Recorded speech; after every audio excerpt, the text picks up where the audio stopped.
বলেন ইয়া আল্লাহ, ইয়া আল্লাহ, শহীদ শরীফ উসমান হাদি ভাইকে তুমি জান্নাতের মেহমান করে দাও। ইয়া আল্লাহ, শরীফ উসমান হাদি ভাইকে তুমি শহীদ হিসাবে কবুল করো, তাকে জান্নাতের মেহমান করে দাও। বলেন আমিন। বলেন ইয়া আল্লাহ, আপনি কবুল করেন। আয় আল্লাহ, এই দেশের জন্য দশের জন্য যারা জীবন দিচ্ছে, আয় আল্লাহ তাদেরকে সকলকে তুমি কবুল করো না। বলেন আমিন। তিনি বলেছিলেন টকশোতে, আমি যদি কখনো বিদায় হয়ে যায়, আল্লাহ যদি আমাকে নিয়ে যায়, আমার ছোট্ট সন্তানটার প্রতি আপনারা দেখে রাখবেন। ভারতের আধিপত্যের বিরুদ্ধে লড়াই করেছেন, কথা বলেছেন, ঠিক না ঠিক?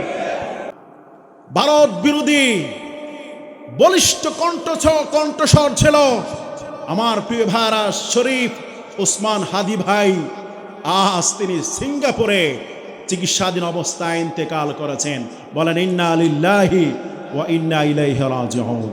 আহা, আমরা একটা বলিষ্ঠ কণ্ঠস্বরকে হারিয়েছি। যে উসমান হাদি ভাই আমার প্রিয় ভাইরা জুলাই বিপ্লব থেকে শুরু করে আজ পর্যন্ত ভারতের আধিপত্যের বিরুদ্ধে লড়াই করেছেন, কথা বলেছেন, ঠিক না ঠিক?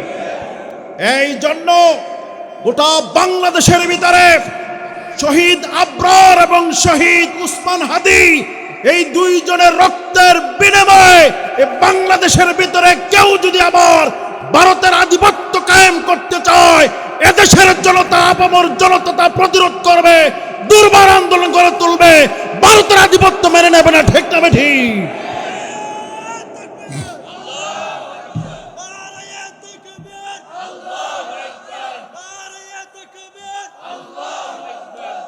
আমার প্রিয় ভাইরা, ওসমান হাদির কণ্ঠটা বেশি প্রয়োজন ছিল।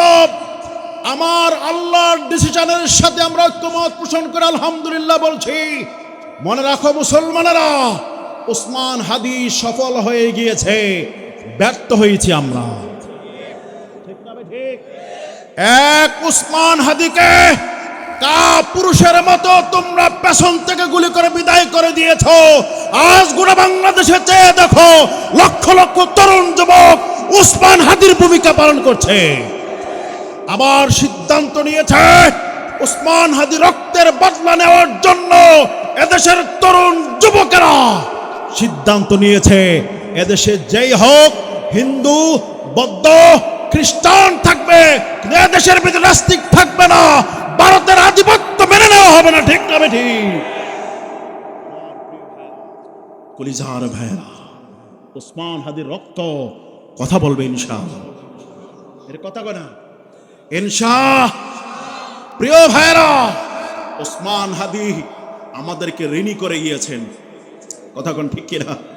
উসমান হাদি ভাই বলেছে, তিনি বলেছিলেন টকশোতে, আমি যদি কখনো বিদায় হয়ে যায়, আল্লাহ যদি আমাকে নিয়ে যায়, আমার ছোট্ট সন্তানটার প্রতি আপনারা দেখে রাখবেন।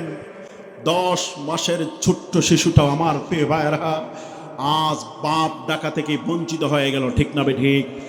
তোমরা যারা মনে রাখো, যারা উসমান হাদিকে দুনিয়া থেকে বিদায় করে দিয়েছ, তার কণ্ঠকে স্তব্ধ করেছ, মনে রাখো একটি কণ্ঠ উসমান হাদি স্তব্ধ করেছ। চেয়ে দেখো বাংলার জমিনে লক্ষ লক্ষ যুবক দাঁড়িয়ে আছে উসমান হাদির রক্তের বদলা নেওয়ার জন্য, ঠিক না ঠিক?